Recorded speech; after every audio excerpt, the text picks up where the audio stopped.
Yo guys, welcome back. It is Ripe again. Before we start the episode for today, I just wanted to quickly mention that I really appreciate your support, and don't forget to subscribe to my channel and also click the bell icon so you don't miss any of my uploads. Alright, without any further ado, let's start with our 4 stories. I don't speak with Nazis. So this happened roughly 2 years ago, so much of the speech will not be completely correct. This story requires a bit of background. So first off, I have a friend who is from Germany. He moved here when he was around 12.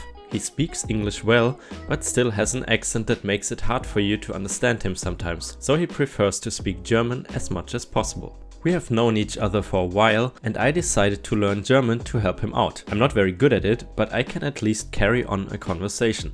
In our second year of high school, a mutual friend's dad asked us to work for him at his insurance company. We of course didn't do anything actually related to the job, we were like errand boys. Our job consisted of tasks like refill the stapler, get us more paper, or go get me some coffee. But we got our own desk that we shared, and the best thing was the freedom that we had. Our friend's dad was super cool and let us play whatever music we wanted at our desk, as long as it was not too loud and was semi-family friendly. So our cast is me, my friend, the EM, the entitled mom, the K for kid, and OW1, the other worker, and B for boss. It was a normal day when EM and K enter and go sit down at the worker's desk. After she sat down, I go back to playing some video game on my phone when I get tapped on the shoulder. EM, could you turn off the music?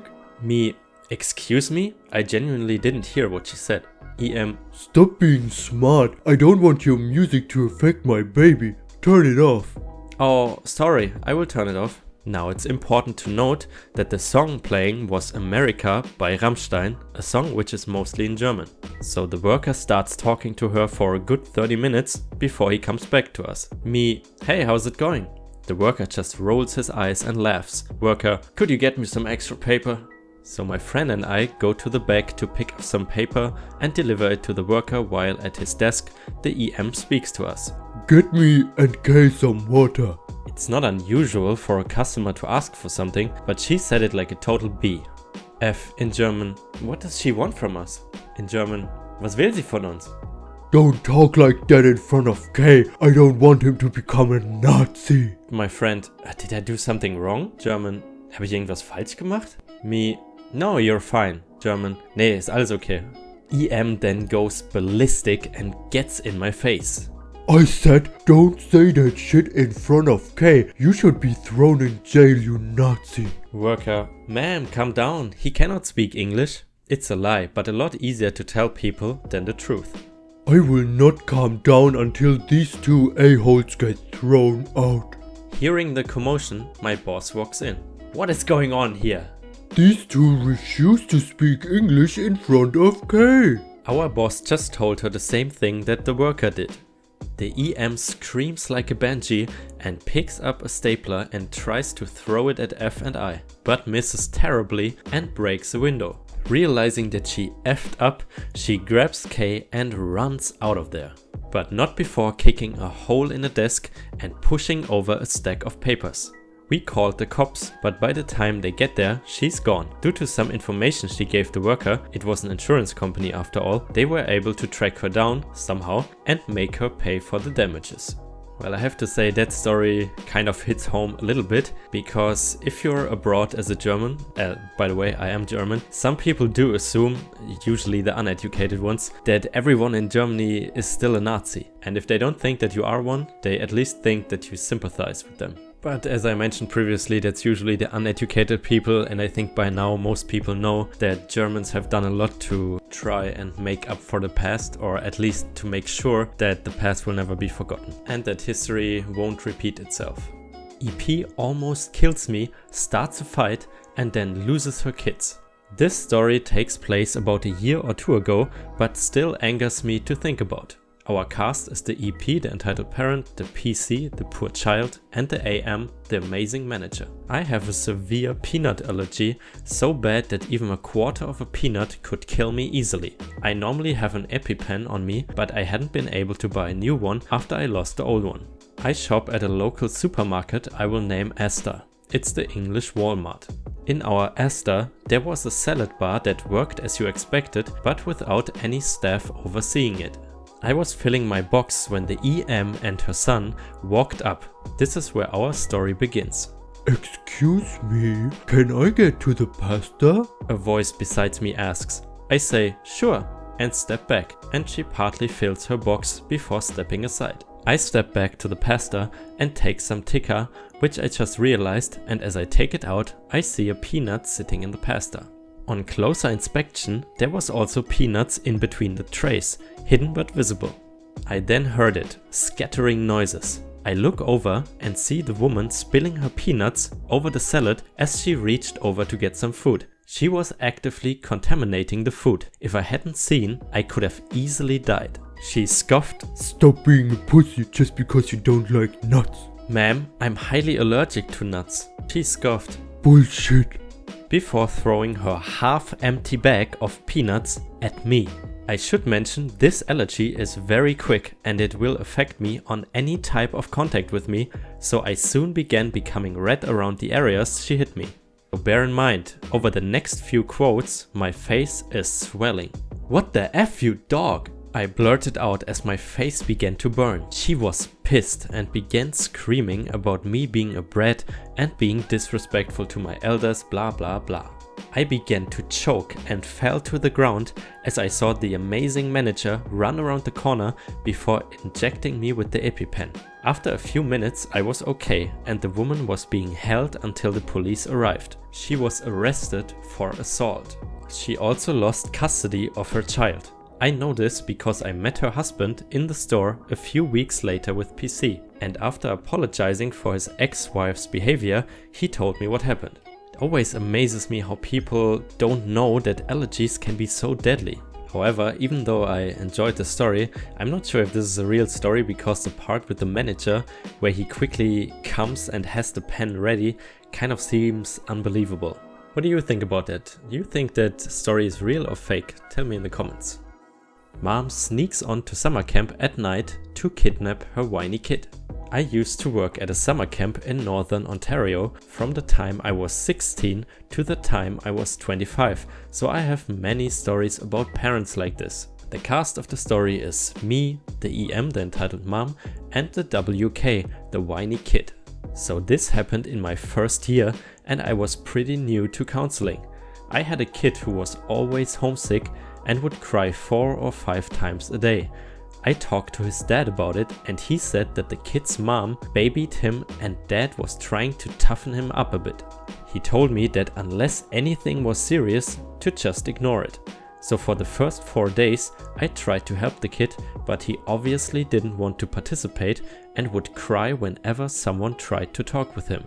I let him sit out and then he would participate a little bit.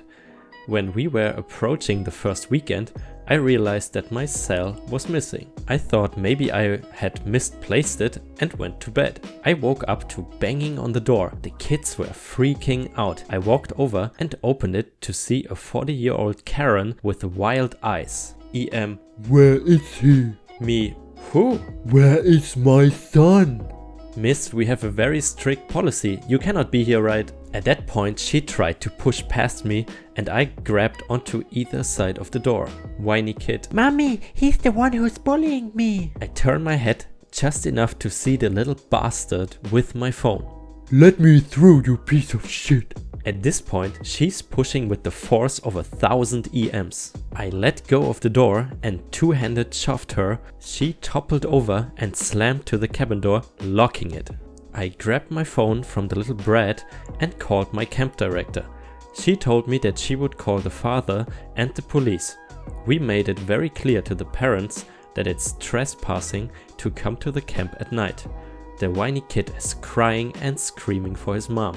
The EM is slamming against the door, using her "Can I speak to the manager?" strength. She is screaming about me being a pedophile and how I am raping her child. I hear her going to the other cabins trying to get in, but thankfully all the staff had been informed to lock the doors. Finally, I hear cars pull up, but then I hear more slamming. She broke through the door with a baseball bat. I felt like I was in Shining.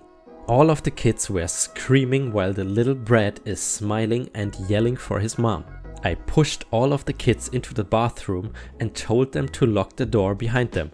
I grabbed a broom, waiting to do battle with this evil being, but just as she was getting the door open, 2 police officers tackled her to the ground outside. Her face was purple and she looked a lot like Grimace. My baby! No! Let me see him! The cops dragged her away, and I was later informed that the father and the mother had divorced. They had shared custody, but the mother was mentally unbalanced. She was later admitted to the mental hospital. The kid isn't much of a brat anymore, as the dad had full custody now.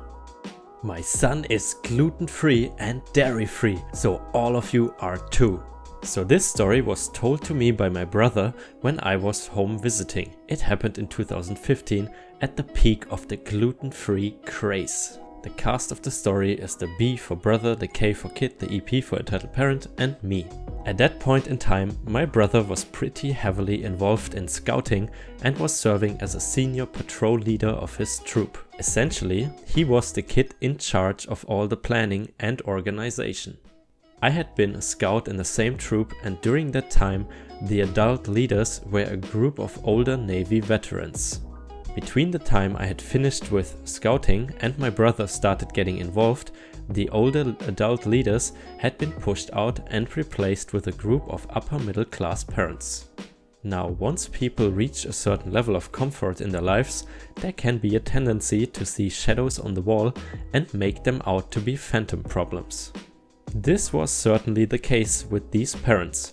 The camping venues became severely limited and none of them wanted to camp outside of walking distance of warm showers. The troop was essentially relegated to backyard camping unless one of the parents decided to shake it up and live on the wild side for a weekend. This, among other problems, had taken a lot of the fun out of the scouting. Now, while I was in the living room of my parents' house, I heard my brother close the door hard and walk pretty quickly into his room. He's a quiet guy and it was pretty easy to see that something had upset him. Me, hey brother, what's going on? Brother, I had a camp out planning meeting with one of the parents. It did not go very well. Do you want to talk about it? So my brother began explaining what had happened. The troop had taken on a bunch of new, younger boys that year. Their parents had insisted on becoming more involved in the troop leadership. One parent was especially problematic. They had a son who apparently fell on the autism spectrum. The kicker? He never had a formal autism diagnosis, so his parents self-diagnosed him based on his behavior. The EP had her son on the gluten-free, casein-free diet. She believed that so long as her son was on the diet, his autism would not manifest. Spoiler alert, the diet is junk science. There really isn't any study to support the gluten-free, casein-free diet. Now, my brother and I aren't monsters. Though there was no formal diagnosis, we aren't the kind of people to argue, and what you want to eat is your business. The problem was, the EP was being really pushy about her kid's diet. EP, B, as you know, K is on a special diet for his autism, and I just wanted to run through the camp-out menu with you. No problem, EP. We have worked with scouts that have dietary restrictions, including vegetarians and kosher. Normally we ask that they pack their own supply of food separate from the main menu because the other scouts might not be familiar with their dietary needs. I can help Kay carry and prepare the food you pack. We usually also cook one meal together for everyone following the restrictions so that the other boys can understand different dietary needs better. I would be happy to work on that menu item with you. Okay, that's not acceptable. I don't want Kay to feel left out. You need to provide a gluten-free, casein-free menu for everyone. That means no wheat products, no dairy products, and I don't want any of the boys bringing snacks that will make Kay feel left out either. So when you're doing the shopping, keep that in mind. Anyone who has been on a camping trip can see the difficulty here. No sandwiches, no pasta, no tortillas, no cereal bars, no oatmeal, no milk and coffee. It goes on and on. It is doable with substitutes of course, but to people who are not used to them, they can be really off-putting, and that's one of the last things you need on a camp out, as eating enough calories is very important. Throw that into the mix with a bunch of teenaged boys and it's a recipe for disaster. Anyone who has worked with kids can see why this is problematic and would lead to bullying. B. EP. Most of the other boys aren't used to following a special diet, and they are probably not going to be happy if we cannot make them things like breakfast burritos and s'mores, and they are going to blame that on K. Like I said, I'm happy to help K, but we cannot design a menu with only him in mind. Well, they better learn to be more tolerant. I'm telling you what will happen on this trip, and this is final. B. EP, this is really... Don't argue with me. Either you accommodate K or the camping trip is not happening. This conversation is over. So long story short, the camp out ended up happening. My brother and the other scouts planned a gluten-free spaghetti bolognese dinner, and they told EP that K was welcome, but under no circumstances would they provide a special menu and K would need to pack his own meals. Of course, this sent EP into orbit, but there wasn't much that could be argued with at that point. I wish this story had a more satisfying ending, but K continued with the troop, in all honesty a really good thing, because K wasn't at all a bad kid, and the EP continued to harass my brother about the minutiae.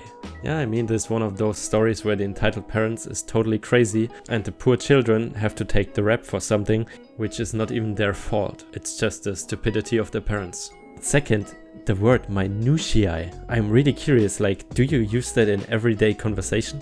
I gotta be honest, I've never heard that word before. Sounds like super outdated, but if you use that word in everyday life, please let me know. I'm really curious. So anyway guys, that was the stories for today, and thank you so much for watching, and please remember to give this video a like and subscribe to my channel, and if you want you could leave a comment, that would really help my channel out. But until then, see you in the next video and I hope you have a great day.